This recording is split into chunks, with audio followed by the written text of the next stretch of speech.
টাকা দিয়ে গরিবের সব হায়াত কিনে নিলেন, ঠিক কিনা? হায়াতের মালিক কে? হায়াতের মালিক কে?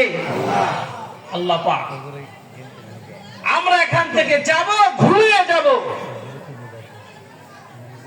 সকাল বেলা উঠতে পারবো কি পারবো না এই গ্যারান্টি দুনিয়ার কেউ দিতে পারবে? মুসলমান ভাইরা রে আমার, এই জন্য আল্লাহর হাবিব বলেছে, হে আমার উম্মতেরা, আন-নাওমু নিসফুল মাউত, ঘুম হলো মানুষের অর্ধ মৃত্যু। মানুষ যখন ঘুমিয়ে যায় মরার মতন হয়ে থাকে। মরা আর ঘুমার ভিতরে পার্থক্য একটা, মানুষ মারা গেলে আর জাগ্রত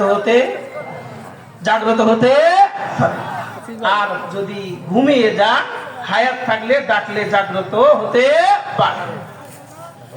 এই জন্য আল্লাহ রাসূল সাল্লাল্লাহু আলাইহি ওয়াসাল্লাম বলেছেন, উম্মতরা যখন ঘুমানোর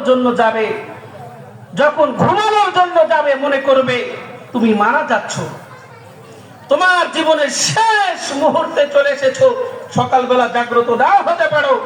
এই জন্য তোমাকে ঘুমানোর আগে এমন কিছু কাজ করতে হবে, আমল করতে হবে, তুমি যেন এই আমলগুলো করে ঘুমিয়ে গেলা। আল্লাহ না করুক সেই রাত্রিতে তুমি যদি মারা যাও, তাহলে তোমাকে কবরে আসামি হতে হবে না, কবরটা আল্লাহ পাক তোমাকে জান্নাত বানিয়ে দিবে। হাসরের মাঠে তোমাকে আসামি হতে হবে না। এমন আমল করে তোমরা ঘুমানোর জন্য আসো। আল্লাহ রাসূল সাহাবীদের কিছু আমল শিক্ষা দিয়েছে, এই আমল নিয়ে আপনাদের মাঝে কিছু কথা বলা। ওমা তাওফীক ইল্লা বিল্লাহ। আমি জানি আমার সময় কম হবে, এই জন্য সরাসরি আমার আলোচনায় চলে আসছি। এ ভাইরা, আমরা ঘুমিয়ে যাব, সকালবেলা উঠতে পারবো না, এই গ্যারান্টি আমাদের নাই, আমরা স্বীকৃতি দিয়েছি, ঠিক কিনা? এখন কিভাবে ঘুমাইলে ওই রাত্রিতে যদি আমি মারা যাই, তাহলে কবরটা আমার জান্নাতের বাগিচা হয়ে যাবে, হাসরের মাঠে আমাকে আসামি হতে হবে না, আল্লাহর রাসূল আমাকে সুপারিশ করে আল্লাহ জান্নাতে পৌঁছায়া দিবে। এই আমলগুলো আমাদের জানার দরকার আছে কি নাই? এ ভাই, মসজিদের সাথে ঈমান এবং আমলের সম্পর্ক, ঠিক কিনা? যেহেতু মসজিদ কেন্দ্রিক আজকের এই মাহফিল, এই জন্য আমি এই বিষয়টা আপনাদের মাঝে বেছে নিয়েছি।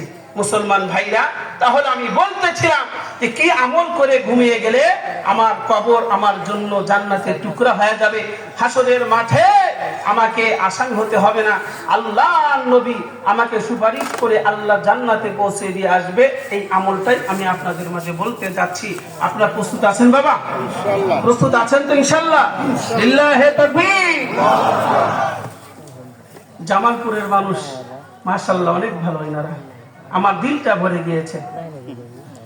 এবার আসুন আমার সরাসরি আলোচনার দিকে যাচ্ছি। হাদিসটা বর্ণনা করেছেন আল্লাহ রাসূলের প্রিয়তমা বিবি হযরতে আয়েশা সিদ্দিকা রাদিয়াল্লাহু তাআলা আনহা। উনি বলেন যে আল্লাহ রাসূল সাল্লাল্লাহু আলাইহি ওয়াসাল্লাম আমার ঘরেতে প্রতিদিন আসতেন না, পালি করে করে আমার ঘরে রাত্রি যাপন করতেন। আল্লাহ রাসূলের বিবিদের ঘরে উনি পালি করে থাকতেন, আমার ঘরেও পালি হিসাবে আসতেন। একদিন আমার ঘরে আসবেন, পালি হয়েছে, আল্লাহ রাসূল আমার ঘরে আসবেন। যেহেতু আল্লাহ রাসূলকে সহজে আমি পাই না, আমার ঘরে পালি পড়েছে, আমার ঘরকে সুন্দর করে আমি পরিপাটি করলাম, আমিও নিজেকে সুন্দর করে পরিপাটি করে সাজগোজ করলাম, নিজে সাজগোজ করে আল্লাহ রাসূলের অপেক্ষায় আছি। উনি বলেন পালির দিন প্রত্যেক পালিতে আসর নামাজ পড়ে আল্লাহ রাসূল আমার ঘরে আসতেন। আসার পরে আমি যখন বাড়িতে রান্না বান্নার কাজ করতাম, আল্লাহ রাসূল এসে আমার সাথে রান্না বান্নার কাজ করতো। সুবহানাল্লাহ। হযরতে আয়েশা বলেন প্রত্যেক পালিতে আল্লাহর হাবিব আসর নামাজ পড়ে একবার আমার ঘরে আসতেন, আমার সাথে রান্না বান্নার কাজ করতেন। তারপরে যখন মাগরিবের সময় হয়ে যেত, আল্লাহ নবী আমার থেকে চলে গিয়ে মাগরিবের নামাজ আদায় করতেন। মাগরিবের নামাজ আদায় করে আর আমার কাছে আসতেন না, ঈশার নামাজ পড়তেন। ঈশার নামাজ পড়ে আমার ঘরে চলে আসতেন। হযরতে আয়েশা বলেন কিন্তু এই পালিতে আল্লাহর নবী আসর নামাজ পড়ে আমার ঘরে আসলেন না, আমি তো আল্লাহ রাসূলের অপেক্ষায় আছি, কেন আল্লাহ রাসূল আসেন না? অপেক্ষা করতে করতে মাগরিবের সময় হয়ে গেল। মাগরিবের যখন আযান হয়ে যায়,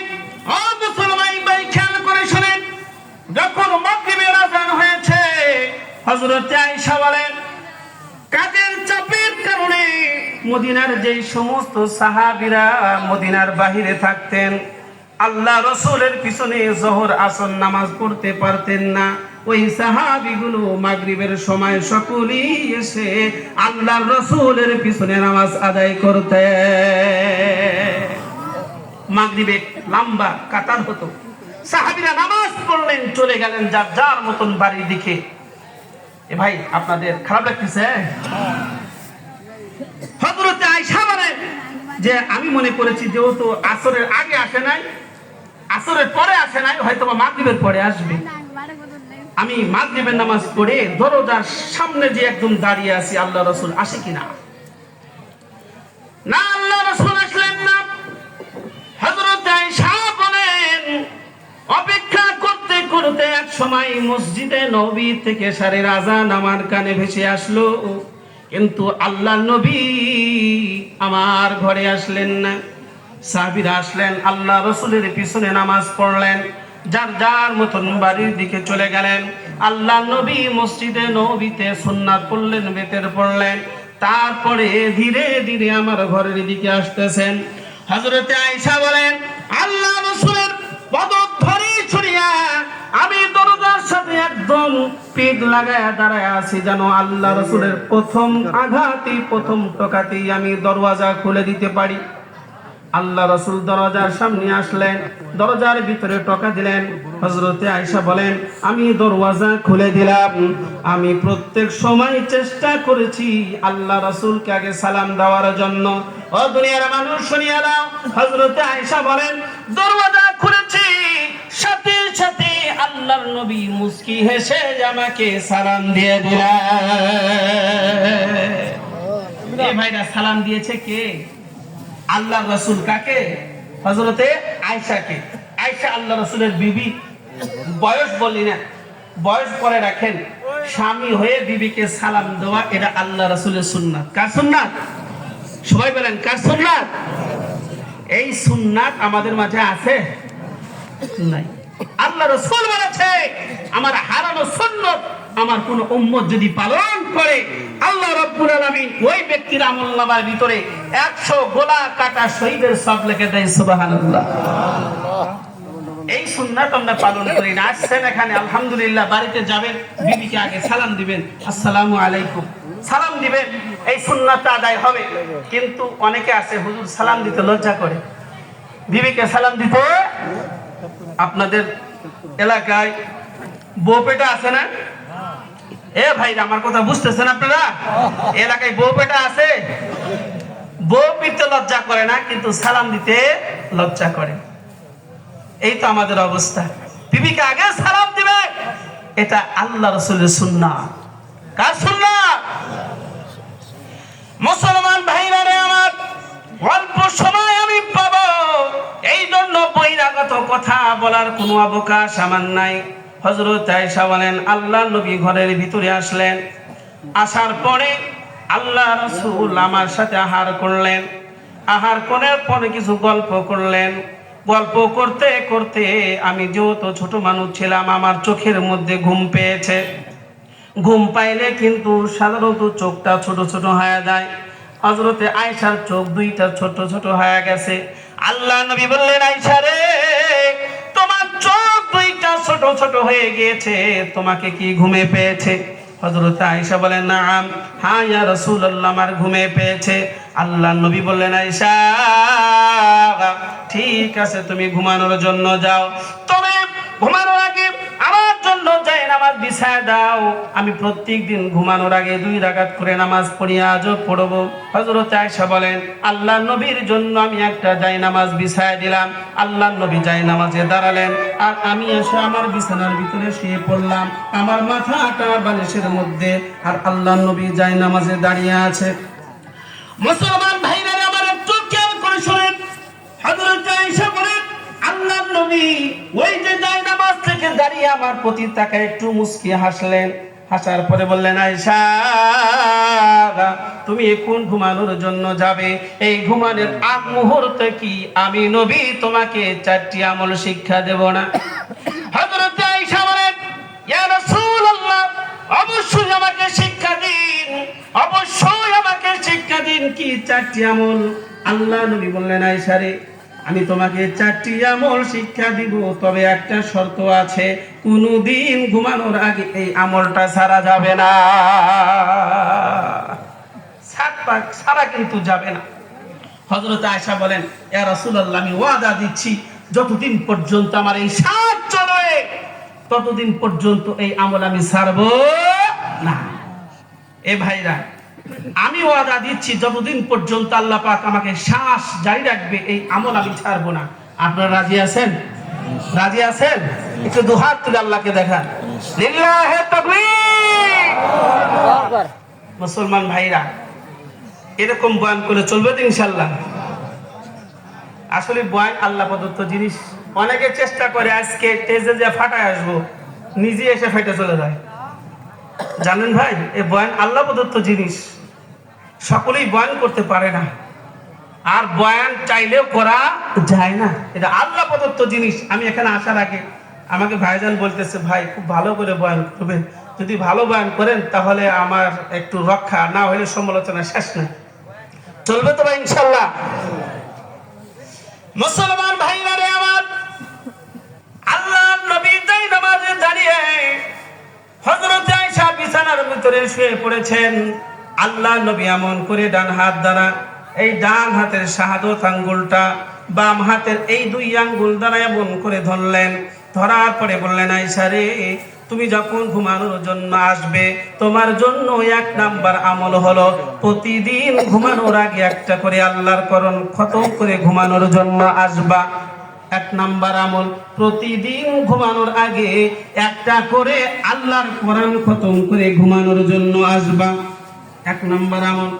2 নাম্বার আমল, তুমি যখন ঘুমানোর জন্য আসবা, ও আয়েশা, তোমার পাড়ার প্রতিবেশীদেরকে তোমার প্রতি রাজি খুশি বানায়া তারপরে ঘুমানোর জন্য আসবা। 3 নাম্বার আমল হলো, আয়েশা রে, যেদিন হাসরের মাঠ কায়েম হয়ে যাবে, সেই দিন সমস্ত মানুষ কেউ কারো পরিচয় দিবে না, নিজের পিতা সন্তানের পরিচয় দিবে না, মা সন্তানের পরিচয় দিবে না, ভাই ভাইয়ের পরিচয় দিবে না, নবীর উম্মতের পরিচয় দিবে না। সমস্ত মানুষ শুধু আল্লাহ আমাকে বাঁচাও, আল্লাহ আমাকে বাঁচাও বলে কাঁদতে থাকবে। আয়েশা রে, সেই দিন শুধুমাত্র আমি নবীর হাতের ভিতরে একটা পারমিশন থাকবে, আমি যাকে ইচ্ছা তাকে সুপারিশ করে আল্লাহ জান্নাতে নিতে পারবো। আয়েশা, তুমি যখন ঘুমানোর জন্য আসবে, ঘুমানোর আগ মুহূর্তে আমি নবীকে হাসরের মাঠের জন্য সুপারিশকারী বানায়া তারপরে ঘুমানোর জন্য আসবা। কয়টা আমল গেল বাবা? 4টা গেছে। বলে কয়টা গেছে? 3টা। কয়টা গেছে? 1 নাম্বার, ঘুমানোর আগে একটা কোরআন খতম করে ঘুমানোর জন্য আসবে। 2 নাম্বার, পাড়ার প্রতিবেশীদেরকে তোমার প্রতি রাজি খুশি বানায় তারপরে ঘুমানোর জন্য আসবে। 3 নাম্বার, হাসরের মাঠে আমাকে সুপারিশকারী বানায় তারপরে ঘুমানোর জন্য আসবে। কয়টা গেল ভাই? মুখস্থ করবেন ইনশাআল্লাহ। 3টা গেল। 4 নাম্বার, একটা উমরা, একটা হজ করে তারপরে ঘুমানোর জন্য আসবে। এই 4টি আমলের কথা বলে আল্লাহ নবী নামাজের নিয়ত বাঁধলেন। এ ভাইরা, আওয়াজ দিয়ে বলেন, আমল বলেছে কয়টা? হযরত আয়েশা বিছানায় শুয়ে একবার একাত হয় আর একবার ওকাত হয়। আল্লাহ রাসূল আমার থেকে ওয়াদা নিলেন, শ্বাস চলা পর্যন্ত এই 4টা আমল আমাকে করতে হবে। ঘুমানোর আগে আমাকে একটা কোরআন খতম করতে বলেছে। একটা পূর্ণ কোরআন খতম করতে কমপক্ষে আরবিদের 6 ঘন্টা সময় লাগে। আমি যদি ঘুমানোর আগ মুহূর্তে 6 ঘন্টা কোরআনই পড়ি, তাহলে ঘুমাবো কখন?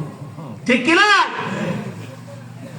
আমি কি ঘুমানোর আগ মুহূর্তে পাড়ার প্রতিবেশীদের কাছে গিয়ে বলে আসবো, বাড়িতে বাড়িতে গিয়ে বলে আসবো, আমি আয়েশা ঘুমানোর জন্য যাব, আমার প্রতি রাজি থাকিও, খুশি থাকিও, আমি এখন ঘুমানোর জন্য যাব। আমি না হলাম নবীর স্ত্রী, ঘুমানোর আগ মুহূর্তে আল্লাহর নবীর কাছে যাব।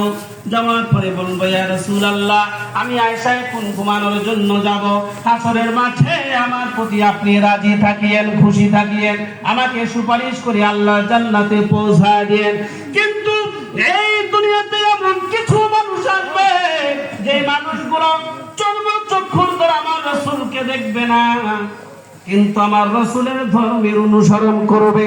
ওই লোকগুলো কেমন করে বুঝবে হাসরের মাঠে আমার নবী তাদেরকে সুপারিশ করবেন কি করবেন না?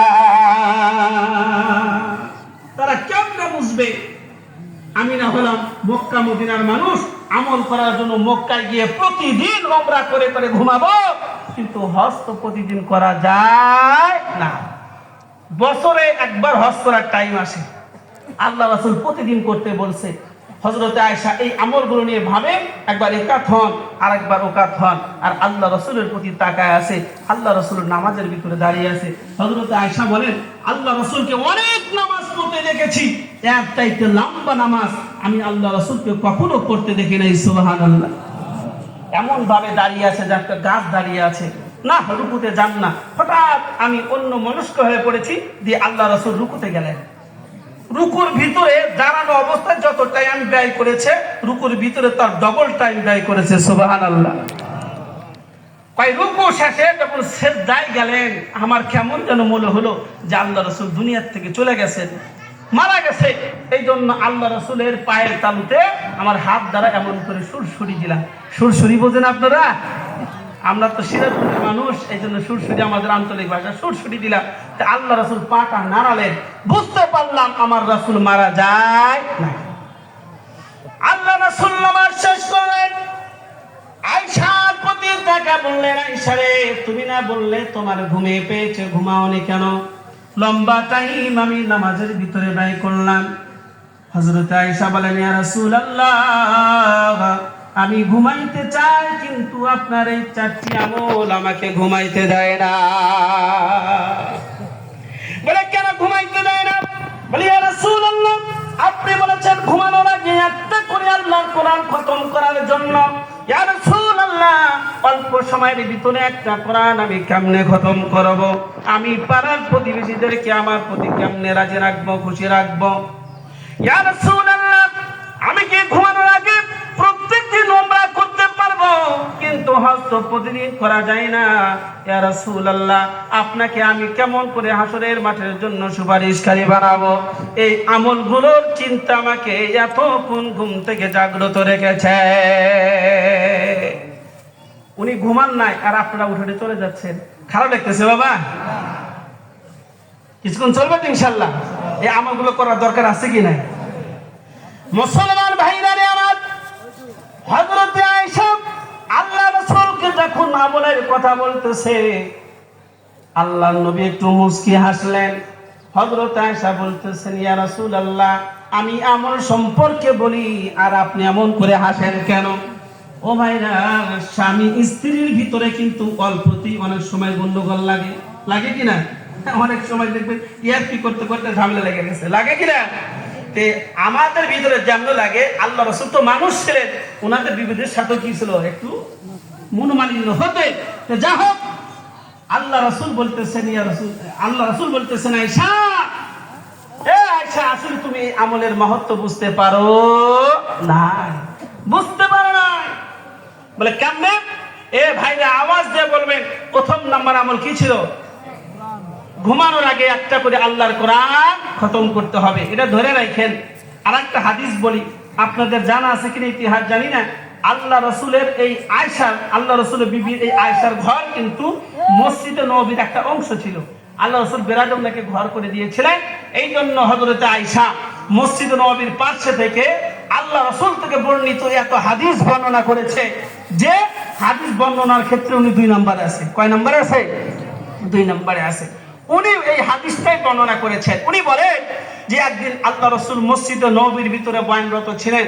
আল্লাহ রাসূলের সামনে মসজিদ ভরা সাহাবী কেরাম, একদম নীরব নিস্তব্ধ পরিবেশ। আল্লাহ রাসূল বয়ান করতেছিলেন।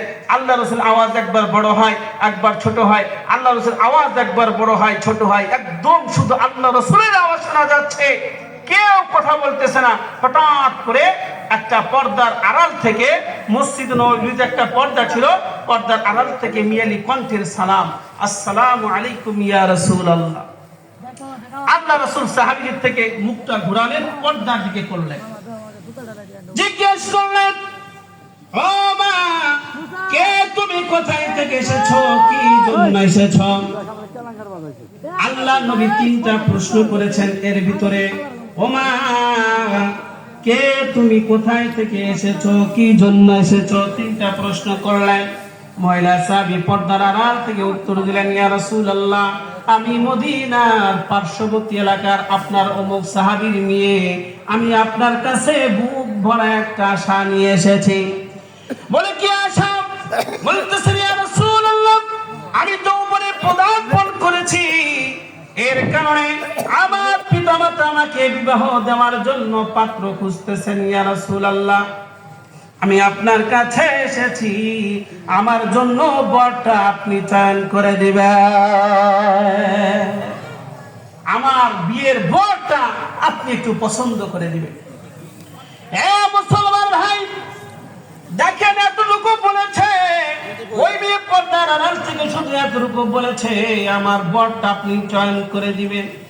এই আওয়াজটা যখন আল্লাহ নবীর কানের ভিতরে চলে আসছে, আল্লাহ নবীর চোখের কোণা দিয়ে দরদর করে পানি পড়তেছিল। সাহাবীরা হতভম্ব হয়ে গেলেন, আল্লাহ নবী এই সাধারণ কথায় কাঁদেন কেন? ও ভাইজান, খেয়াল করে শোনেন, এদিক থেকে আওয়াজ আসতেছে খুব,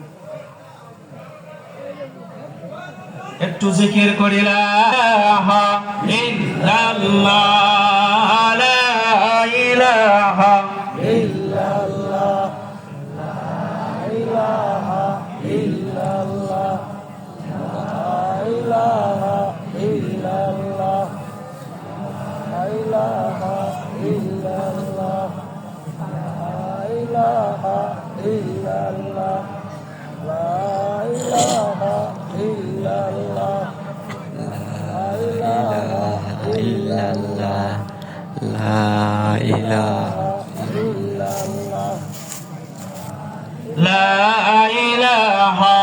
ইল্লাল্লাহ, লা ইলাহা ইল্লাল্লাহ, মুহাম্মাদুর রাসূলুল্লাহ।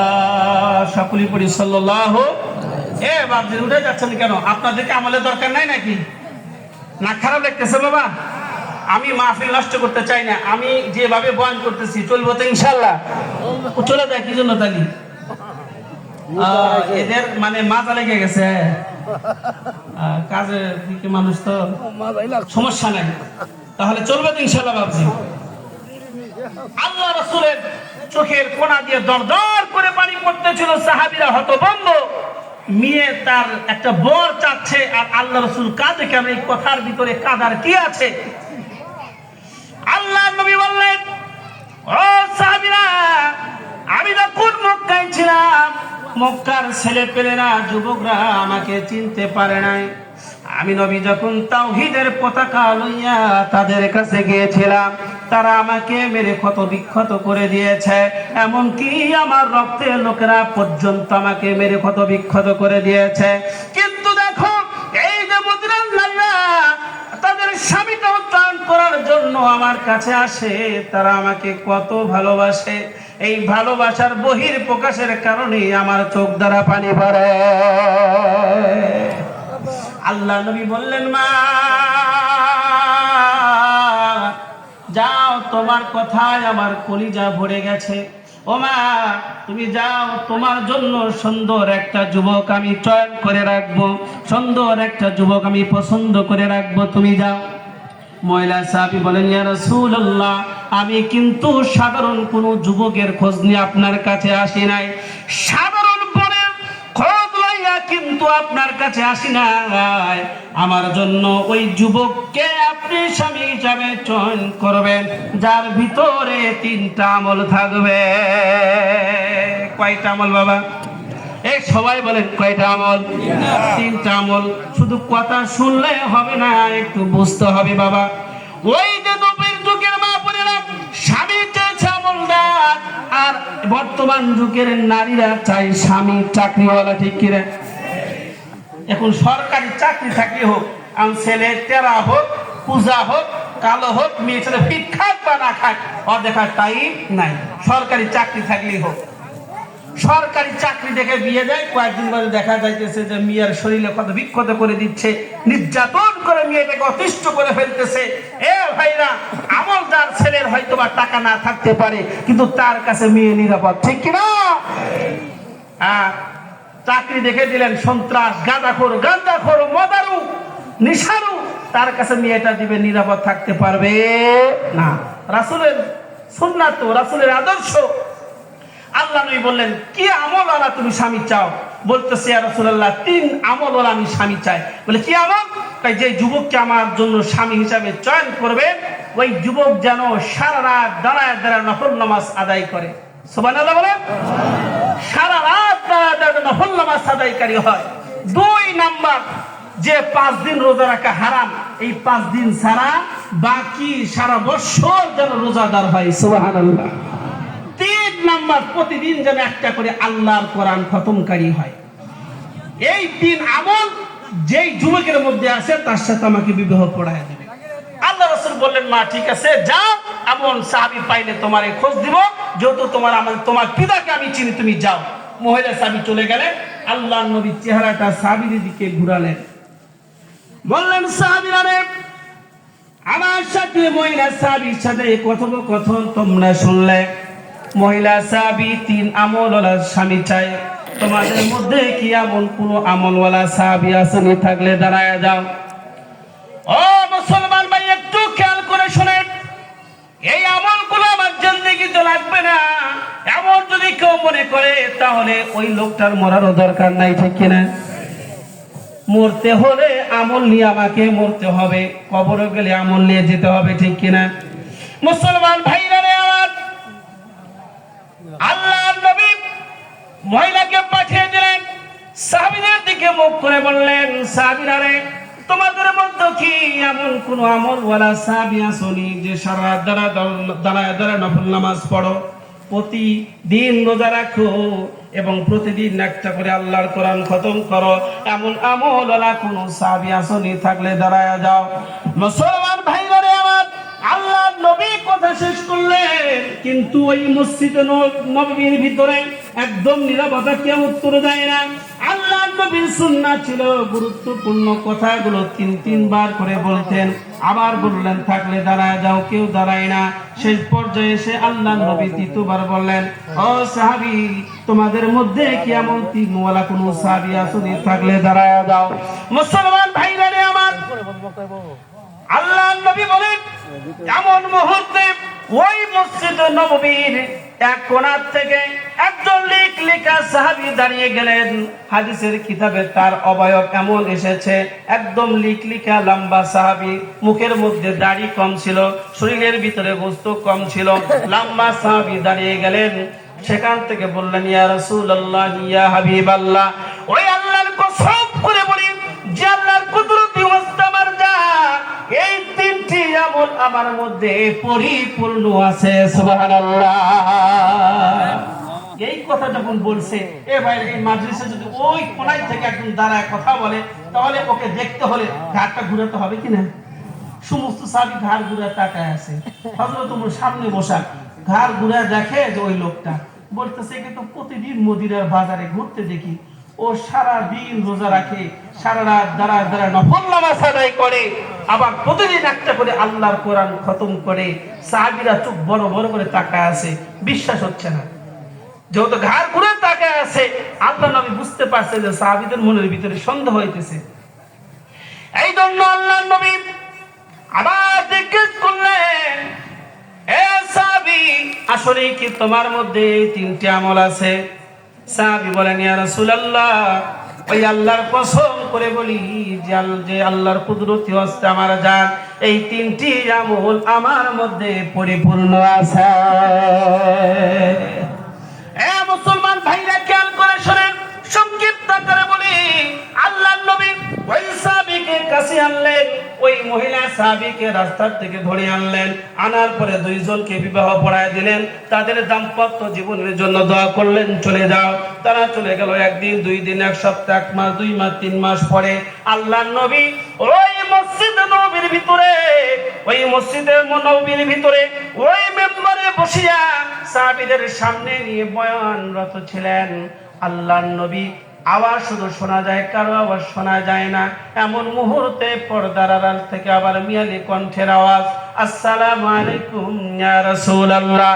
আল্লাহর নবী সাহাবীদের থেকে মুখ ঘুরালেন, পর্দার দিকে করলেন, জিজ্ঞেস করলেন, মারে কে তুমি, কোথায় থেকে এসেছ, কি জন্য এসেছ? মুসলমান ভাইরা আমার দিনের কান লাগায় শোনো, এমন মুহূর্তে আল্লাহর নবী যখন জিজ্ঞেস করলেন, মহিলা সাহাবী পর্দার আড়াল থেকে আর কোনো উত্তর দেন না, নীরব, কোনো উত্তর দিতে পারতেছেন না, শুধু ফুপিয়ে ফুপিয়ে কাঁদছেন। আল্লাহর নবীর কানে শুধু উনার কাঁদার আওয়াজ আসে। আল্লাহর নবী জিজ্ঞেস করলেন, মারে আমি তোমার সম্পর্কে জিজ্ঞেস করলাম, কে তুমি, কোথায় থেকে এসেছো, কি জন্য এসেছো, আর তুমি কাঁদো, কাঁদার কারণ কি? মহিলা সাহাবী দীর্ঘক্ষণ কাঁদার পর নীরবতা ভেঙে বললেন, ইয়া রাসূলুল্লাহ, ইয়া হাবিবাল্লাহ, ও আল্লাহর হাবিব, আমি আপনার ওই মহিলা সাহাবী যার সাথে 3 নামওয়ালা একজন সাহাবীর বিবাহ পড়ায় দিয়েছিলেন। এই কথাটা যেই বলেছে, আল্লাহ নবী বললেন, মা, ও মা, তোমাদের দাম্পত্য জীবন কেমন চলছে? মুসলমান ভাই, আল্লাহ নবী যখন এই কথাটা জিজ্ঞেস করেছে, মহিলা মানুষ, আবেগী মানুষ, ভিতরে আবেগ রাখতে পারে নাই, হাউমা করে কাঁদা শুরু করে দিলেন। সাহাবীরা হতভম্ব হয়ে গেলেন, মহিলা সাহাবী কাঁদে কেন? আল্লাহ নবী তার দাম্পত্য জীবন সম্পর্কে জিজ্ঞেস করলেন, আর এমন করে কাঁদে কেন? দীর্ঘক্ষণ পর মহিলা সাহাবী বলতেছেন, ইয়া রাসূলুল্লাহ, আমার জীবনের বড় একটা স্বপ্ন মিথ্যা হয়ে গেল। ইয়া রাসূলুল্লাহ, আমি আপনাদের আয়েশার জবানে শুনেছি, হাসরের মাঠে সমস্ত নারীরা তার স্বামীর শাহাদত আঙ্গুল ধরে দাঁড়িয়ে যাব। আমি জিজ্ঞেস করেছিলাম, আম্মা জান, তাহলে কি আপনি নবীজির শাহাদত আঙ্গুল ধরে দাঁড়িয়ে যাবেন? বলে, হ্যাঁ। সেই দিন আমি চেয়েছিলাম আমার স্বামী যেন 3 আমলওয়ালা হয়, এই জন্য 3 আমলওয়ালা স্বামী আপনার কাছে চেয়েছিলাম। মুসলমান ভাই, খেয়াল করেন, ওগো আল্লাহর হাবিব, দীর্ঘ 3টি মাস ঘর সংসার করলাম, এই 3টি মাসে আমার স্বামীর ভিতরে একটা আমল আমি পাই না, একটা আমল আমি পাই না। ভাইরা, স্বামী ভালো না খারাপ, এই কথা দুনিয়ার কেউ না জানলে তার বউ জানে, ঠিক কিনা? এই জন্য আল্লাহ রাসূল বলেছেন, বউ যদি স্বামী সম্পর্কে সাক্ষী দেয় যে আমার জামাই ভালো ছিল, আল্লাহ পাক বউয়ের সাক্ষীর কারণে জামাইকে মাফ করে দিয়ে জান্নাত দান করবে, সুবহানাল্লাহ।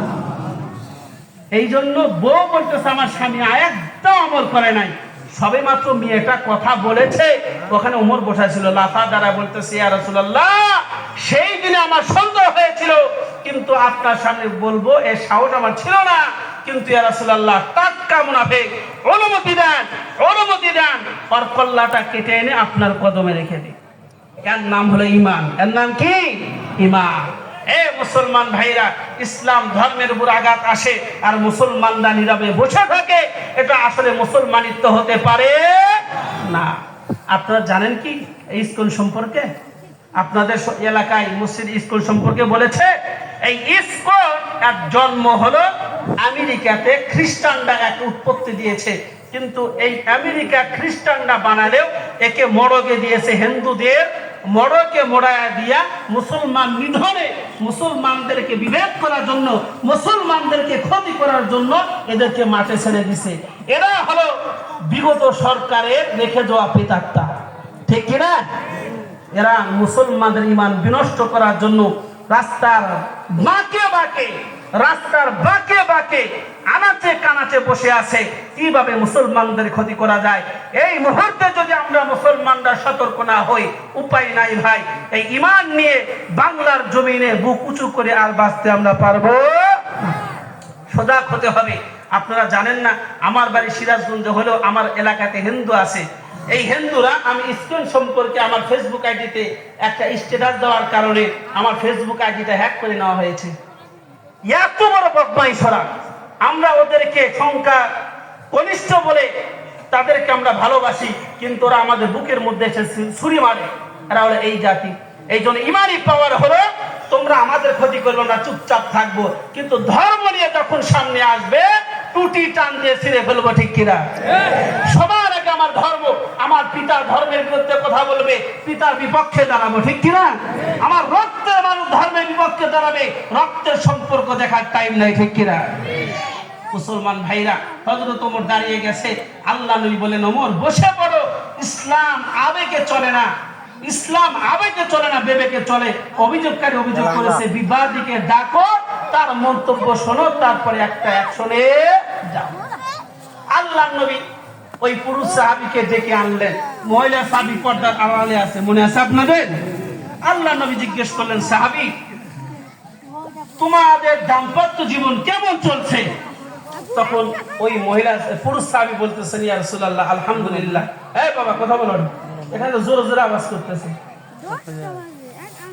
আলহামদুলিল্লাহ হুজুর, আল্লাহ পাক আমাকে জান্নাতি রমণী দান করেছে, আমার স্ত্রীর প্রতি আমি খুশি, আলহামদুলিল্লাহ। এ ভাইরা, যার ঘরে সতী সাধবী ভালো রমণী আছে, তার জন্য দুনিয়া ছোট্ট একটি জান্নাত, ঠিক কিনা? আর যদি আল্লাহ না করুক, যদি খান্নাস করে, তাহলে দুনিয়াটা তার জন্য জাহান্নাম, ঠিক কিনা? মুসলমান ভাইরা রে আমার, আল্লাহ নবী জিজ্ঞেস করলেন, ও সাহাবী তোমার দাম্পত্য জীবন ভালোই চলছে, বললে তুমি কি 3টি আমল করো? পুরুষ সাহাবী বলতেছেন, ইয়া রাসূলুল্লাহ সেদিনও বলেছিলাম, আজও বলি। ওই আল্লাহর কসম করে বলি যে আল্লাহর কুদরতি হস্তে আমার যা এই 3টি আমল আমার মধ্যে পরিপূর্ণ আছে। এই আওয়াজটা যে করেছে মহিলা সাহাবী পর্দার আড়ালে কিন্তু আছে ভাই, সেখান থেকে আওয়াজ করতেছেন, ইয়া রাসূলুল্লাহ আমার স্বামী আমল করে না, আমি বুকের মধ্যে ব্যথা পেয়েছি, কিন্তু ইয়া রাসূলুল্লাহ ওই পরিমাণ কষ্ট আমি পাই না যেই কষ্টটা এখন আপনার সামনে পাইলাম। আমার স্বামী আপনার সামনে দাঁড়ায়া মসজিদের ভিতরে কেমনে মিথ্যা কথা বলে? কারণ আমি আর ঘরের স্ত্রী 3টি মাস সংসার করলাম, এই 3টি মাসে এই 3টি আমলের একটা আমল আমি ওকে করতে দেখি না। এই 3 মাসে একটা আমল আমি করতে দেখি না। কি আওয়াজ করবো ভাই বলেন? এত আওয়াজ আসতেছে সাইড থেকে, এত আওয়াজ করলে লা ইলাহা লা ইলাহা লা ইলাহা লা ইলাহা ইল্লাল্লাহু মুহাম্মাদুর রাসূলুল্লাহ। সকলেই পড়ি সাল্লাল্লাহু আলাইহি ওয়াসাল্লাম। পুরুষ সাহাবী বলতেছে, ইয়া রাসূলুল্লাহ আমি আমল করি। মহিলা সাহাবী বলতেছে, ইয়া রাসূলুল্লাহ আমার স্বামী আমল করে নাই, 3 মাস ঘর সংসার করছি, আমল করে নাই, ব্যথা পেয়েছি, কিন্তু ওই পরিমাণ ব্যথা আমি পাই নাই যে ব্যথাটা এখন পাইলাম। আমার স্বামী আপনার সামনে দাঁড়ায় মসজিদের ভিতরে কেমনে মিথ্যা কথা বলে? এবার পুরুষ সাহাবী বুঝতে পারছে দীর্ঘ 3টি মাস যাবত আল্লাহর নবী আমার দাম্পত্য জীবন সম্পর্কে জিজ্ঞেস করলেন না, কেন করলেন? অবশ্যই আমার বিবি অভিযোগ করেছে। এই জন্য পুরুষ সাহাবী বললেন, ইয়া রাসূলুল্লাহ ওই আল্লাহর কসম করে বলি যে আল্লাহর কুদরতি হস্তে আমার জান আজ পর্যন্ত এই 3টি আমলের একটা আমল আমি ছাড়ি না। মহিলা সাহাবী পর্দার আড়াল থেকে বলেন, ইয়া রাসূলুল্লাহ আমি আর ঘরের স্ত্রী, আমি আল্লাহর নামে কসম করে বলতেছি এই 3টি মাসে আমার স্বামীর মধ্যে একটা আমল আমি পাই না। এ ভাইরা বুঝে থাকলে বলেন প্যাস লাগছে কি লাগে নাই? এই পিছনে ভাইরা আমার কথা বুঝতেছেন, প্যাস লাগছে কি লাগে নাই? লাগছে। সাহাবীরা একবার পর্দার দিকে তাকায়, আবার পুরুষ সাহাবীর দিকে তাকায়, আরে ঘটনা কি? ও বলে আমল করে, আর ওর বিবি বলে আমল করে না, ঘটনাটা কি? আল্লাহর নবী একবার পুরুষ সাহাবীর প্রতি তাকায়, আর পর্দার দিকে তাকায়। এখান থেকে একটা মাসআলা বের হলো, যারা বলে আল্লাহর নবী গায়েব জানে এরা মিথ্যাবাদী। আল্লাহর নবী যদি গায়েব জানতো তাহলে ঘটনাটা বলে দিতে পারতো, ঠিক কিনা? আল্লাহর নবী একবার ওই পুরুষ সাহাবীর দিকে তাকায়, আবার পর্দার দিকে তাকায়। মহিলা সাহাবী কসম খায়, ও কসম খায়, ঘটনাটা কি? আল্লাহ নবী বললেন, ও সাহাবী ঘটনাটা কি খুলে বলো। পুরুষ সাহাবী বলতেছেন, ইয়া রাসূলুল্লাহ, আপনার সামনে গলা উঁচু করে কথা বলবো এত বড় অধিকার আমার নাই, অনুমতি দিলে বলতে পারি। আল্লাহ নবী অনুমতি দিলেন। পুরুষ সাহাবীকে সামনে আনা হলো। পুরুষ সাহাবী আল্লাহ নবীকে জিজ্ঞেস করলেন, ইয়া রাসূলুল্লাহ, আমার জন্য প্রথম নাম্বার আমল কি ছিল? কি ছিল মনে আছে? সারা রাত দাঁড়া নফল নামাজ আদায়কারী হতে হবে, বুঝছো না? আমি বলতেছেন, ইয়া রাসূলুল্লাহ, এই মসজিদ নববীতে, এই মসজিদ নববীর ভিতরে বসে আপনার সামনে বসে আপনার জবানে শুনেছি কোন মানুষ যদি মহল্লার মসজিদের ভিতরে শান নামাজ জামাতের সাথে আদায় করলো, বাড়িতে গিয়ে ঘুমিয়ে গেল, আবার ফজর নামাজ এসে মসজিদে জামাতের সাথে আদায় করলো, আল্লাহ রাব্বুল আলামিন ওই ব্যক্তির আমলনামার ভিতরে সারা রাত দাঁড়া নফল নামাজ পড়ার সব লিখে দেয়। ইয়া রাসূলুল্লাহ, আপনার পবিত্র জবানে শোনার পর আজ পর্যন্ত এই আমল আমি কোনোদিন ছাড়ি নাই। এবার বলেন আমি আমল করি কি করি না? এ ভাইরা বুঝে থাকলে বলেন করে কি করে না? খালি শুনলে হবে না, আমল করতে হবে। যদি আমল করেন তাহলে আজকের এই মাহফিল কামিয়াব। বাড়িতে এসে এশার নামাজ জামাতের সাথে পড়বেন, বাড়িতে ঘুমায় যাবেন, আবার ফজর নামাজ এসে পড়বেন। আহারে আমাদের ইসলাম ধর্ম কত ভালো! আল্লাহ নবী বলেছেন সারা রাত দাঁড়িয়ে নফল নামাজ পড়া সব লিখে দিবেন। সুবহানাল্লাহ। মহিলা সাহাবী পর্দার আড়াল থেকে ভাবতেছে, হাই রে, এই আমলের যে এই ফজিলত আগে যদি জানতাম তাহলে বলতাম, ইয়া রাসূলুল্লাহ, একটা আমল করে দুইটা করে। যাক, যেহেতু সামনে আরো দুইটা আছে, সারাদিন খাওয়া দেখি কেমনে রোজা রাখা দেখি পার হয়ে যায়।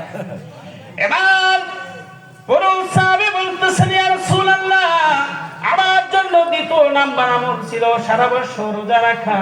আল্লাহর নবী গো, আমি আপনার পবিত্র জবানে শুনেছি কোন মানুষ যদি রমজানে 30টি রোজা রাখার পরে শাওয়ালের 6টি রোজা রাখলো, আল্লাহ রাব্বুল আলামিন ওই ব্যক্তির আমলনামার ভিতরে সারা বছর রোজা রাখার সওয়াব লিখে দেয়। ইয়া রাসূলুল্লাহ, এবার আমি রমজানে রোজা রেখেছি, শাওয়ালের 6টাও রেখেছি, এবার বলেন আমার আমলনামার ভিতরে গিয়ে সারা বছর রোজা রাখার সব লেখা হবে?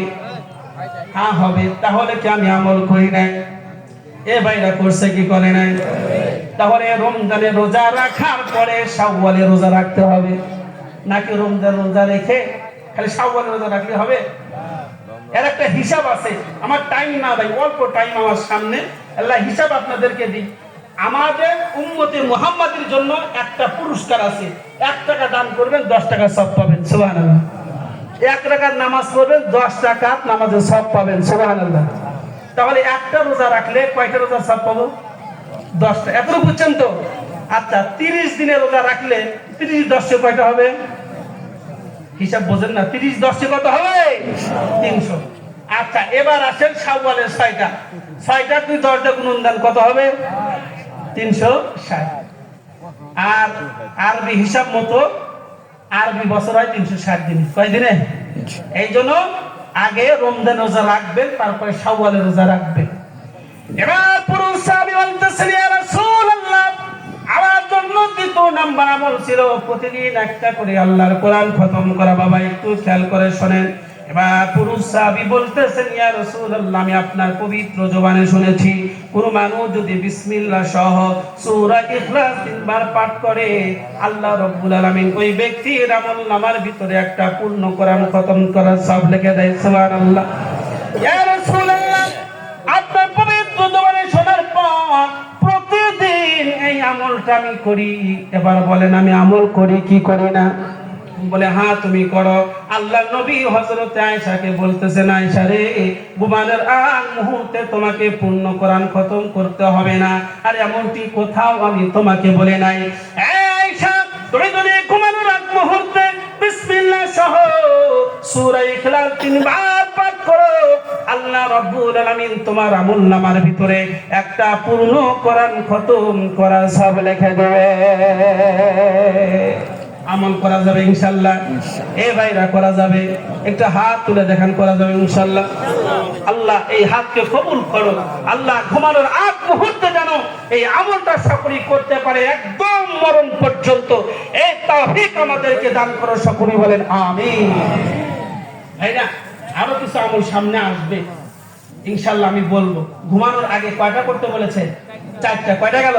1টা। এই যে 1টা পাইলেন, এই যে 1টা পাইতে গিয়ে আরো কয়টা বেশি? 2টা। এই ঈশান নামাজ আর ফজর নামাজ জামাতের সাথে পড়বো, শাওয়ালে রোজা রাখবো, 2টা পাইলাম। আর এই একটা মোট গেল 3টা। এবার সামনে মুসলমান ভাই খেয়াল করে সব, আল্লাহ নবী বলতেছেন আয়েশা, তোমার পাড়ার প্রতিবেশীদেরকে মাপ চাওয়ার জন্য আমি তোমাকে বলেছিলাম ঘুমানোর এক মুহূর্তে পাড়ার প্রতিবেশীদেরকে তোমার প্রতি রাজি খুশি বানায় ঘুমানোর জন্য আসার জন্য। আয়েশা, এটাও করতে তোমাকে সবার বাড়িতে বাড়িতে যাইতে হবে না, বরং ঘুমানোর এক মুহূর্তে তুমি মনে মনে ভাববা, চোখটা বন্ধ করে মনে মনে বলবা, আজকের দিনে আমার সাথে চলাচলে কথোপকথনে কোনো ভাই বোন যদি আমার কাছে অপরাধ করে থাকে, আল্লাহর হস্তে তাদের সকলকে আমি মাফ করে দিলাম। আয়েশা, এই কথা বলে তুমি যদি ঘুমানোর জন্য যাও, আল্লাহ না করুক ওই রাত্রিতে তুমি যদি মারা যাও, আয়েশা, যেদিন হাসরের মাঠ কায়েম হয়ে যাবে, তোমাকে যখন দাঁড় করে দেওয়া হবে, আয়েশা কেমন ছিল? তোমার পাড়ার সমস্ত প্রতিবেশীরা তোমার প্রতি ভালোর সাক্ষী দিবে, আর আল্লাহ তাদের সাক্ষীর কারণে তোমাকে মাফ করে দিয়ে বিনা হিসাবে জান্নাত দান করবে। আমল করা যাবে বাবা? কি বলবেন? আজকের দিনে আমার সাথে যত ভাই বোনেরা কথা বলেছে, যদি কথাবার্তায় চাল চলনে বলনে চলনে যদি আমার কাছে অপরাধ করে থাকে, আল্লাহর ওয়াস্তে মাফ করে দিলাম। আপনি বললেন, সে বলল, ও বলল, এই আমলটা করে ঘুমিয়ে গেলেন, রাত্রি মারা গেলেন, তাহলে হাসরের মাঠে আমার গ্রামবাসী, আমার প্রতিবেশী আমার প্রতি রাজি এবং খুশি থাকবে। আমল তো করবেন ইনশাআল্লাহ। কয়টা গেল? 2টা। আর আছে কয়টা? 2টা আছে। মুসলমান ভাইরা আমার খেয়াল করে শুনে, আল্লাহ নবী বললেন 3 নাম্বার আমল ছিল হাসরের মাঠে আমাকে সুপারিশকারী বানিয়ে ঘুমানোর জন্য আসা। আয়েশা, এর জন্য তোমাকে লম্বা আমল করতে হবে না, তুমি যদি ঘুমানোর আগ মুহূর্তে 100 বার আমি নবীর উপর দরুদ পাঠ করো। কয়বার? সবাই বলেন কয়বার? 100 বার আমি নবীর উপর দরুদ পাঠ করো।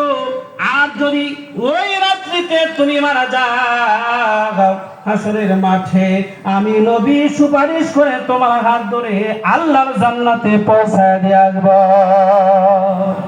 তাহলে কাম হয়ে গেছে, নামাজ পড়ার দরকার নেই, তাই না বাবা? নামাজ না পড়ে খালি দরুদ পড়বেন, জান্নাতে যাবেন। তাই 5 ওয়াক্ত নামাজ পড়ার পরে, হালাল খাওয়ার পরে এগুলো 5 ওয়াক্ত নামাজ পড়বেন আর সুদের ব্যবসা করবেন, আর প্রত্যেকদিন ঘুমানোর আগে সাল্লাল্লাহু আলাইহি সাল্লাম সাল্লাল্লাহু আলাইহি সাল্লাম, কাজ হবে? এই আপনাদের পাশে যে নদী আছে, নদীর নাম কি? ব্রহ্মপুত্র নাকি না? হ্যাঁ, মাছ মেরে খাবারের ভিতরে খাবার চেনেন আপনারা? এই খাবারের ভিতরে একবার খাবারের তোলা নাই, কাম হবে? 5 ওয়াক্ত নামাজ হালাল রুজি হলো আমার আমলের হলো পটলা। এটা আমলের পটলা রাখার পর যদি এগুলো ঠিক থাকে, বাকি আমলগুলো রাখবেন, কাজে লাগবে। আর 4th নাম্বার আমল হলো আয়েশা, ঘুমানোর আগ মুহূর্তে একবার তুমি এই দোয়াটা পড়বে, সুবহানাল্লাহ ওয়ালহামদুলিল্লাহ ওয়ালা ইলাহা ইল্লাল্লাহু আল্লাহু আকবার। এই দোয়াটা যদি একবার পাঠ করো, আল্লাহ রাব্বুল আলামিন তোমার আমলনামার ভিতরে একটা উমরা, একটা হজ করার সব লিখে দিবে। সকলেই বলেন সুবহানাল্লাহ। করা যাবে তো ইনশাআল্লাহ? সুবহানাল্লাহ ওয়ালহামদুলিল্লাহ ওয়ালা ইলাহা ইল্লাল্লাহু আল্লাহু আকবার। ও ভাইরা, এই আমলগুলো স্মরণ করে দেওয়ার জন্য একটা পন্থা বলে দিই। আপনার বিবিকে বলবেন, অথবা বিয়ে না করলে মাকে বলবেন, মারে আমার বালিশের সাথে একটা তাসবিহ রেখে দিবেন। ওই তাসবিহ যখন রেখে দিবে, ওই তাসবিহ অটোমেটিক স্মরণ করে দিবে আমাকে এই আমলগুলো করতে হবে। দেখেন, তাসবিহ যদি হাতের মধ্যে থাকে, না টিপলে ভালো লাগে না, ঠিক কি না? আর বিশ্বাস যদি পকেটে থাকে, বিশ্বাস না করলে ভালো লাগে না। এই জন্য মিসওয়াক পকেটে রাখবেন, চোখের কাছে রাখবেন, অটোমেটিক আল্লাহ পাক আপনাকে জিকিরে টেনে নিবে। এগুলো স্মরণকারী আমাকে স্মরণ করে দিবে। বিছানার কাছে বালিশের সাথে যখন এই তাসবিহ রেখে দিবেন, ঘুমানোর আগ মুহূর্তে অটোমেটিক স্মরণ হয়ে যাবে। আর এই আমলগুলো না করে গান শুনতে শুনতে ঘুমায় যাবেন, বাস ওই রাত্রিতে মারা গেলেন। তাহলে আল্লাহ নবী বলেছেন যে যে অবস্থায় মারা যাবে হাসরের মাঠে সে অবস্থায় উঠবে। তাহলে গান শুনতে শুনতে যদি মারা যায়, কি শুনতে শুনতে উঠবে? গান। আর যদি আমল করে কোরআন পড়তে পড়তে ঘুমায় যায়, আর যদি মারা যায়, তাহলে হাসরের মাঠে কোরআন পড়তে পড়তে উঠবে, ঠিক কিনা? এটা ভালো লক্ষণ। এই জন্য ঘুমানোর আগ মুহূর্তে গুনাহ করা যাবে না, এই আমলগুলো করবে ইনশাআল্লাহ। আল্লাহ পাক আমাদের সকলকেই যেন একবার মৃত্যু পর্যন্ত, যতদিন হায়াত থাকে, শ্বাস থাকে, ততদিন পর্যন্ত যেন এই আমলগুলো করার মতন তৌফিক দান করে। সকলেই বলি আমিন।